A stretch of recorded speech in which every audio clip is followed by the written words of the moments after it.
देवगढ़ गांव में जमींदार रघुवीर सिंह अपनी पत्नी शारदा और 2 बेटियों के साथ रहता था। बड़ी बेटी नैना और छोटी बेटी सुमन। सुबह का समय था। नैना बैठी किताब पढ़ रही थी, तभी शारदा प्यार से बोली, मेरी बेटी तो सच में हमारा नाम रोशन करेगी। देखो कैसे मन लगाकर पढ़ती है। हाँ, मुझे भी यही लगता है शारदा। नैना जैसी बेटी सबको मिलनी चाहिए, समझदार और सुशील। ये सुमन कहाँ है और ये पढ़ाई क्यों नहीं कर रही? अरे वो रसोई में खाना बना रही है। इस बार फिर से महारानी परीक्षा में फेल हो गई है। हर बार वही कहानी। न पढ़ाई में मन लगता है, न कोई हुनर। क्या होगा इसका आगे? तभी सुमन रसोई से बाहर आती है और बोलती है, माँ, मैंने रसोई का सारा काम कर दिया है। क्या मैं भी अब पढ़ने के लिए बैठ जाऊं? अरे पढ़कर क्या कर लोगी? जितनी बार बैठी हो उतनी बार फेल ही तो हुई हो। माँ, पिताजी, इस बार मैं पूरी कोशिश करूंगी और परीक्षा में अच्छे अंक लाऊंगी। रघुवीर सिंह का चेहरा सख्त हो गया। उनकी आवाज में गुस्सा और अपमान का बोझ था। कोशिश करने से कुछ नहीं होता। तुम्हारी हर बार परीक्षा में फेल होने की वजह से हमें सबके सामने बहुत बेइज्जती का सामना करना पड़ता है। अगर इस बार फिर से तुम फेल हुई तो हम तुम्हें घर से बाहर निकाल देंगे। ये शब्द सुमन के दिल में किसी चोट की तरह उतर गए। उसके पैरों तले जमीन खिसक गई। अगले दिन दोपहर का समय था। नैना और सुमन साथ साथ घर की ओर लौट रही थीं। रास्ते के मोड़ पर गांव की कुछ औरतें पानी भरते हुए आपस में बातें कर रही थीं। जैसे ही उनकी नजर सुमन पर पड़ी, उनकी आवाजें धीमी होने के बजाय और तीखी हो गईं। अरे देखो, जमींदार की छोटी बेटी जा रही है, वही जो हर साल परीक्षा में फेल हो जाती है। बेचारी, पढ़ाई इसके बस की नहीं। आखिर कब तक घर में बोझ बनी रहेगी? सुमन के कदम अपने आप धीमे पड़ गए। उसका सिर झुक गया, आंखें भर आईं। उन औरतों के शब्द सुमन के दिल में कांटों की तरह चुभते रहे। दीदी, लोग मेरे बारे में ऐसा क्यों कहते हैं? लोगों की बातों पर ध्यान मत दिया करो सुमन। चलो घर, देर हो रही है। कुछ समय बाद दोनों बहनें हवेली पहुंच गईं। दरवाजे के भीतर कदम रखते ही सुमन ने राहत की सांस लेने की कोशिश की, पर यह राहत ज्यादा देर टिक नहीं पाई। आ गई तुम दोनों? नैना, तू जाकर हाथ मुंह धो ले और फिर खाना खा लेना। और तू पहले रसोई में जाकर सब्जी काट, फिर आंगन में झाड़ू लगाना है। माँ, मैं विद्यालय से अभी आई हूँ। थोड़ा आराम करने दो, फिर सारा काम कर दूंगी। आराम? पढ़ाई तो होती नहीं, अब काम से भी जी चुरा रही है। अरे पढ़ाई ना सही, काम करना तो अच्छे से सीख ले, वरना ससुराल में भी क्या अपने माँ बाप की नाक कटवाएगी? जी माँ, अभी करती हूँ। शाम ढल चुकी थी। थोड़ी ही देर में रघुवीर बाजार से लौट आए। उनके हाथ में कपड़ों से भरे थैले थे। आ गए आप? इतनी देर हो गई, क्या लाए हैं बाजार से? दोनों बेटियों के लिए सर्दी के कपड़े लाया हूँ। ठंड बढ़ रही है। नैना और सुमन वहीं पास में खड़ी थीं। नैना के चेहरे पर हल्की उत्सुकता थी।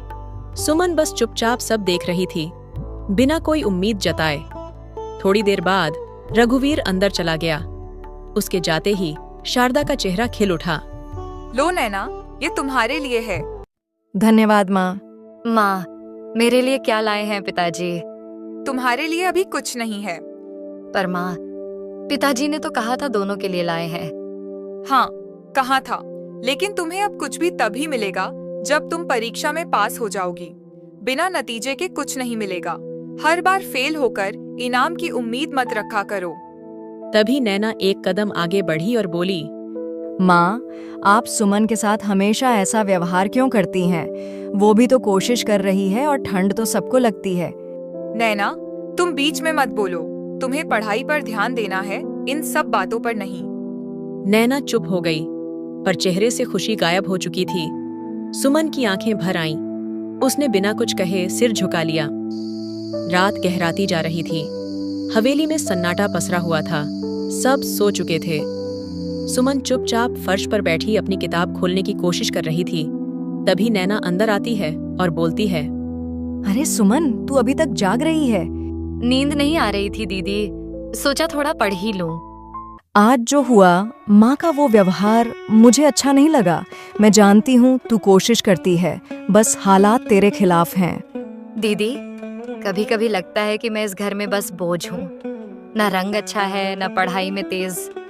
फिर भी मैं बस एक मौका चाहती हूँ। खुद को कम मत समझ, हर किसी की रफ्तार अलग होती है और याद रख, मेहनत कभी बेकार नहीं जाती। अगर इस बार भी मैं पास नहीं हुई तो माँ ने जो कहा है वो सच कर देंगी। सुमन की आंखों में उदासी थी।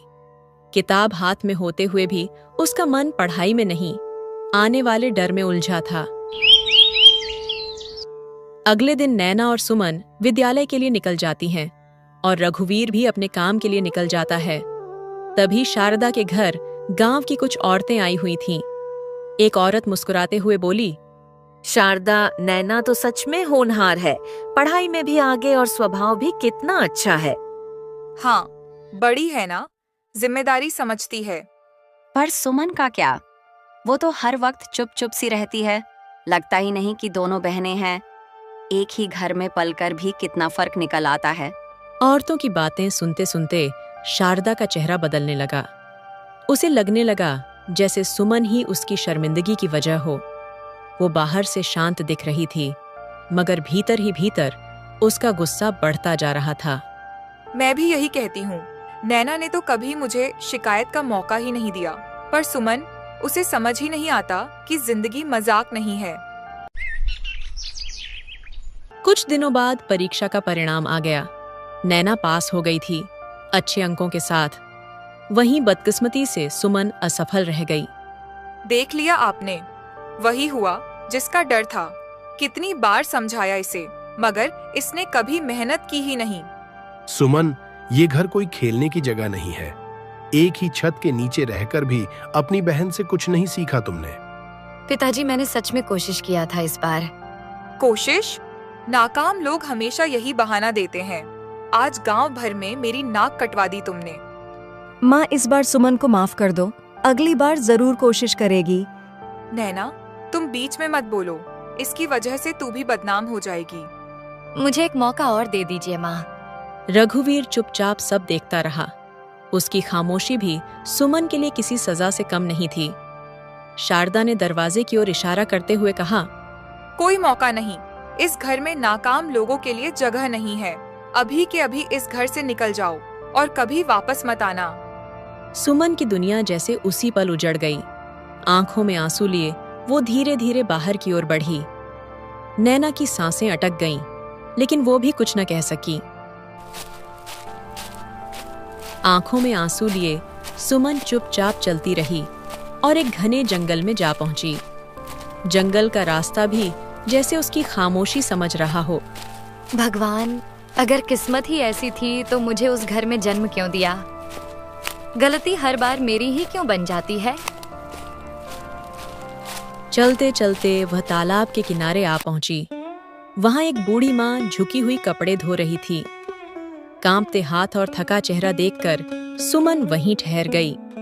अरे माँ, तुम्हारे घर में कोई नहीं जो तुम्हारे कपड़े धो दे? तुम्हें तो बहुत तकलीफ हो रही होगी। क्या करूं बेटी, बुढ़ापे में बेटा बहू ने घर से निकाल दिया। थोड़े से बर्तन देकर कह दिया, अब जहां मन हो वहीं रहो। अब अपने कपड़े तो खुद ही धोने पड़ेंगे। अरे दया आती है तुम्हारी हालत देखकर। माँ, तुम बैठो पेड़ की छाया में, मैं तुम्हारे कपड़े धो देती हूँ। रहने दे बेटी, ठंड लग जाएगी तुझे, मैं खुद ही कर लूंगी। वैसे भी रोज तू मदद के लिए नहीं आएगी। रोज ना सही, आज तो कर सकती हूँ ना। अब और बहस मत करो, बैठो आराम से। अब तू इतनी विनती कर रही है तो ठीक है, मैं थोड़ा बैठ लेती हूँ। फिर वह बूढ़ी माँ एक पेड़ के नीचे बैठ जाती है।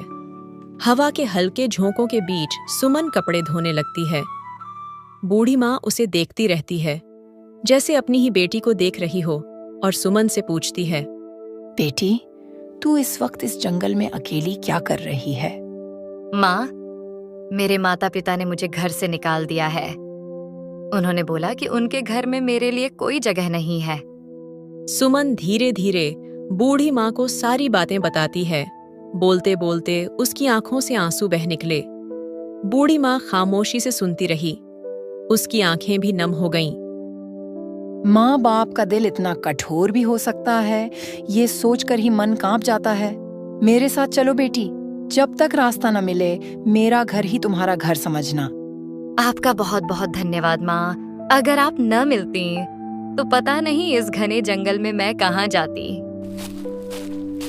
सुमन बूढ़ी माँ के साथ निकल पड़ी। दोनों तालाब से दूर पेड़ों के बीच बने छोटे से घर की ओर चल पड़ी। घने पेड़ों के बीच से गुजरता संकरा रास्ता उन्हें जंगल के भीतर बनी एक छोटी सी झोपड़ी तक ले आया। आजा बेटी, ये घर छोटा है पर दिल से तुझे अपनाने की जगह है।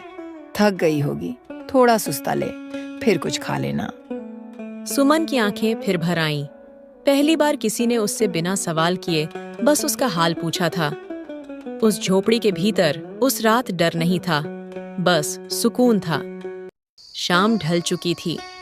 नैना चौखट के पास खड़ी थी। उसकी नजर बार बार रास्ते की ओर जाती, जैसे हर आहट में उसे सुमन के कदमों की उम्मीद हो। माँ, पता नहीं सुमन कहाँ होगी। इतना समय हो गया है। आपने तो उसे बस इतनी सी बात के लिए घर से बाहर निकाल दिया था। माँ, क्या आपको उसकी याद नहीं आती? जिस लड़की को घर की इज्जत की कोई कदर नहीं, जो हर बार हमें शर्मिंदा करे, उसकी याद क्यों आए मुझे? माँ, वो भी तो आपकी बेटी है। गलती एक बार होती है नैना। जो बार बार गिरे उसे संभालने का ठेका मेरा नहीं। जिसे जाना था वो चली गई। अगली सुबह शारदा ने देखा कि गांव में असामान्य हलचल थी। लोग अपने काम छोड़कर चौराहे की ओर जा रहे थे। उत्सुकता में शारदा भी वहां पहुंची। चौराहे पर भारी भीड़ जमा थी। बीच में देवगढ़ राज्य के सिपाही खड़े थे और उनके सामने राज्य के मंत्री घोषणा कर रहे थे। सुनो सुनो, महाराज का हुक्म है। राजमहल में राजकुमार के लिए योग्य कन्या का चयन किया जाएगा। राज्य की सभी योग्य कन्याओं को अवसर दिया जाएगा। चयन परीक्षा द्वारा होगा। जो परीक्षा में उत्तीर्ण होगी वही बनेगी राजकुमार की दुल्हन। ये घोषणा सुनते ही शारदा के चेहरे पर चमक आ गई। उसके मन में तुरंत नैना का चेहरा उभर आया। मेरी नैना समझदार और पढ़ी लिखी है। योग्यता की कसौटी पर वही खरी उतरेगी। मुझे पूरा विश्वास है कि मेरी नैना ही राजकुमार की दुल्हन बनेगी। कुछ ही देर बाद वही खबर बूढ़ी माँ के कानों तक पहुंची। आंखों में चमक और चेहरे पर उत्साह लिए वो तेज तेज कदम बढ़ाती हुई अपनी झोपड़ी की ओर बढ़ चली। बेटी, क्या तुझे पता है, आज राजा के लोग पूरे गांव में नगाड़ा बजाकर खबर सुना रहे थे। हमारे राजा अपने राजकुमार के लिए योग्य कन्या ढूंढ रहे हैं। तो उसमें हमारा क्या भला माँ?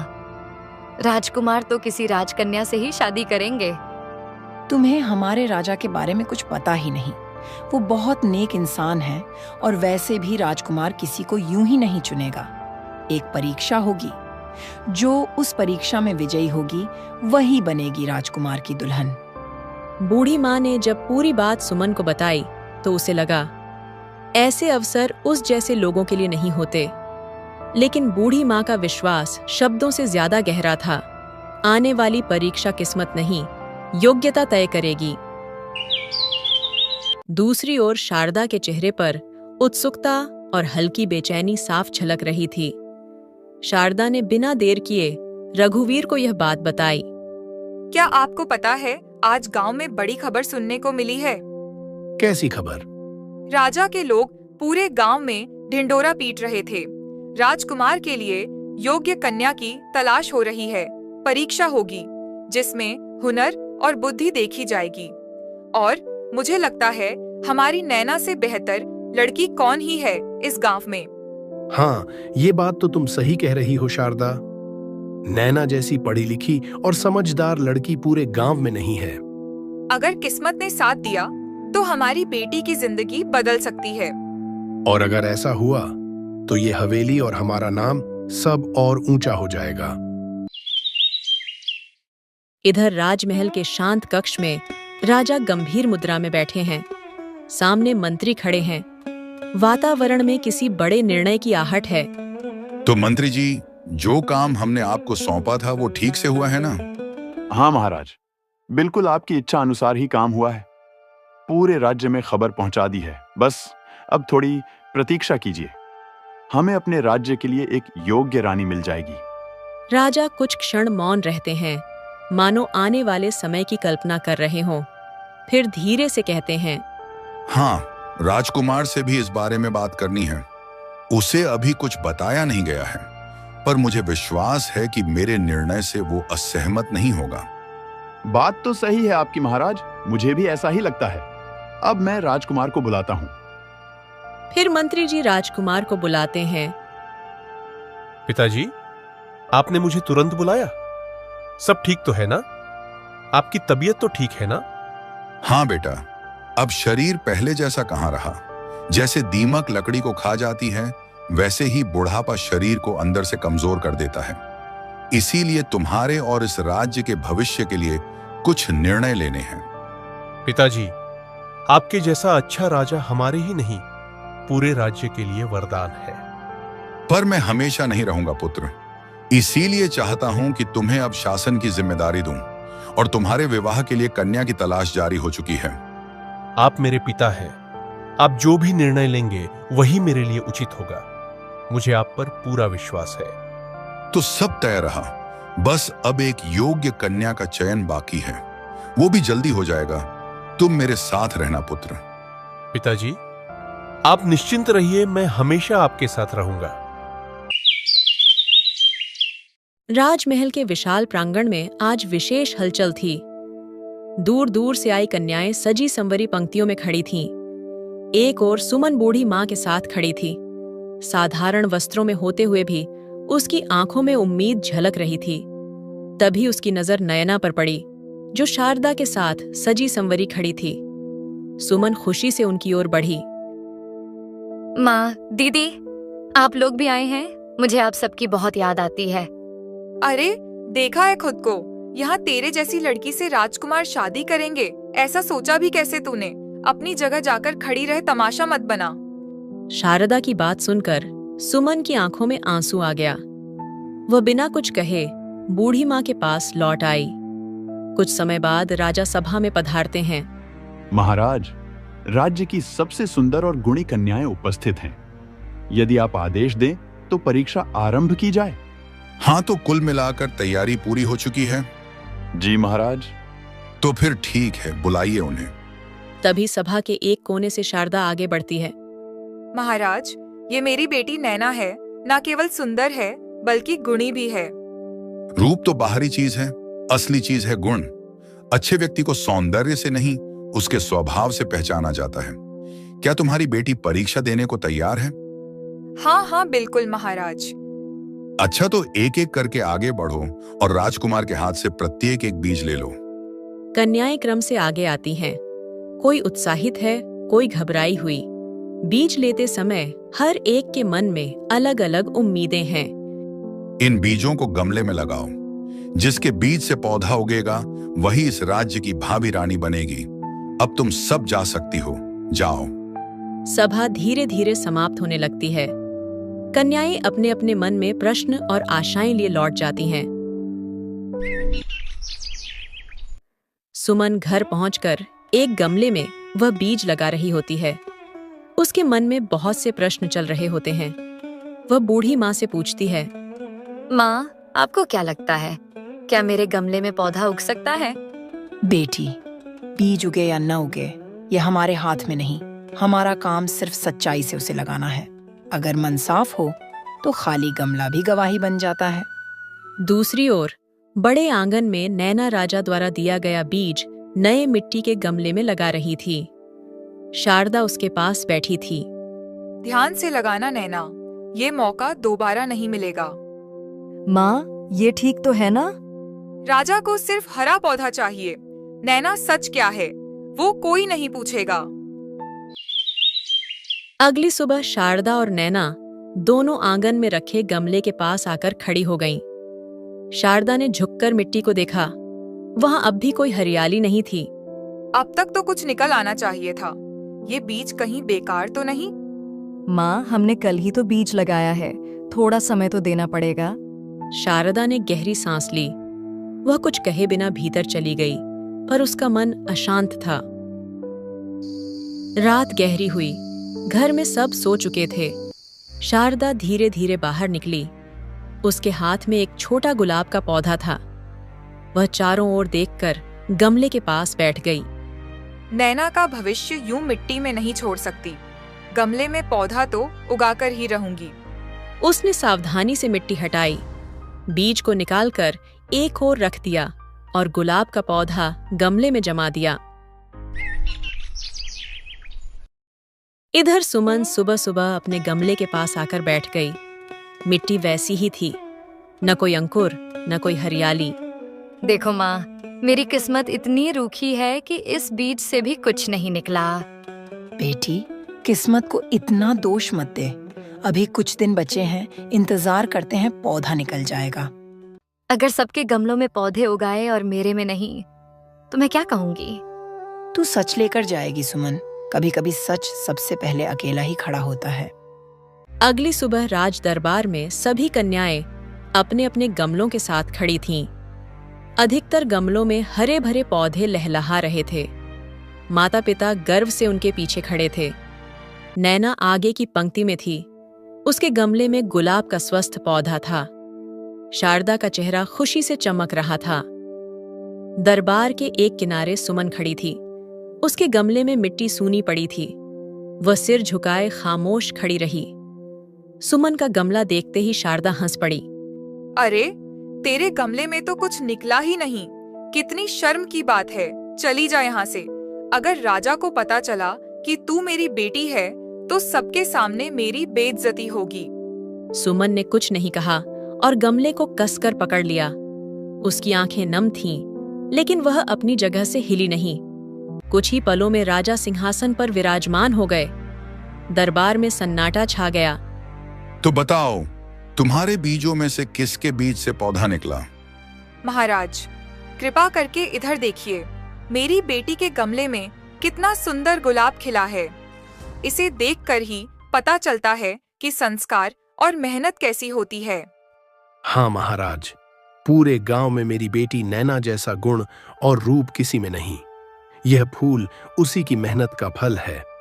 तभी राजकुमार राजेश ने शांत दृष्टि से सुमन की ओर देखा और बोला, सुमन, तुम्हारे बीज से कोई पौधा नहीं होगा? नहीं राजकुमार, मेरे बीज से तो कोई अंकुर ही नहीं निकला। एक पल का सन्नाटा छा गया। तभी राजा का स्वर अचानक कठोर हो उठा। तुम सब झूठ बोल रही हो। तुम में से कोई भी राजकुमार से विवाह योग्य नहीं है। दरबार में उपस्थित सभी चौंक उठे। सब एक दूसरे का मुंह देखने लगे। शारदा का चेहरा पीला पड़ गया। क्योंकि मैंने तुम सबको खराब बीज दिए थे। तो बताओ, खराब बीज से पौधे कैसे उग सकते हैं? तुम सभी अपने अहंकार और लालच में इतनी अंधी हो गईं कि तुम भूल गईं कि यह परीक्षा पौधे उगाने की नहीं थी, ईमानदारी की थी। और सुमन ही वो सच्ची और विनम्र कन्या है जिसे ना रूप का घमंड है, न संपत्ति का लोभ। वही मेरी पत्नी और इस राज्य की रानी बनने के योग्य है। यह सुनते ही शारदा सन्न रह गई। वह चालाकी से आगे आई और बोली, महाराज, सुमन भी मेरी ही बेटी है। ये क्या कह रही हो तुम? सुमन, क्या ये सच है? महाराज, ये सच कह रही है। मुझे सुमन जंगल में मिली थी, उपेक्षित, टूटी हुई, लेकिन ईमानदार। बूढ़ी माँ ने सारी कथा राजा को सुना दी। कैसे सुमन को घर से निकाला गया, कैसे उसने सच का साथ नहीं छोड़ा। राजा का क्रोध शारदा और रघुवीर पर टूट पड़ा। जिस बेटी ने तुम्हारी लाज रखी, उसी को तुमने अपमानित किया। ऐसे माता पिता दंड के पात्र हैं, सम्मान के नहीं। राजा के कठोर शब्दों के बाद शारदा और रघुवीर की निगाहें भरे दरबार में शर्म से झुक गईं। जिस बेटी को उन्होंने हमेशा तुच्छ समझा था, वही आज सबके सामने सम्मान पा रही थी। शारदा के चेहरे से घमंड मिट चुका था। उसकी आंखें नम थीं। महाराज, हमें माफ कर दीजिए। मुझसे नहीं, तुम दोनों को सुमन से माफी मांगनी चाहिए। सुमन, हमें माफ कर दे। हमने तुझे कभी कुछ समझा ही नहीं। अब मुझे अपनी गलती का एहसास हो गया है। बेटी, हमने अन्याय किया। आज समझ आया कि असली मूल्य क्या होता है। मैंने कभी आपसे कुछ नहीं मांगा। आज भी बस यही चाहती हूँ कि आपके मन में मेरे लिए कड़वाहट न रहे। मैं तेरे लिए बहुत खुश हूँ सुमन। तू सच में यह सब पाने की हकदार थी। दिल से चाहती थी कि इस परीक्षा में तू ही सफल हो। दरबार में छाए उस भावुक मौन को राजा की गंभीर आवाज ने तोड़ा। आज यह सिद्ध हो गया कि सच्चाई और विनम्रता ही सबसे बड़ा गुण है। मैं घोषणा करता हूं, राजकुमार राजेश का विवाह सुमन से होगा और इस कन्या की सच्चाई को संभालने वाली मां भी सम्मान की पात्र है। इन्हें राजमहल में सम्मान पूर्वक स्थान दिया जाए। महाराज, मैंने तो केवल सच का साथ दिया था। मां, आप आगे आइए और सुमन का हाथ मेरे पुत्र के हाथ में दे दीजिए। बेटे, मेरी बेटी का ध्यान रखना। आप चिंता मत कीजिए, मैं हमेशा सुमन को खुश रखने की कोशिश करूंगा।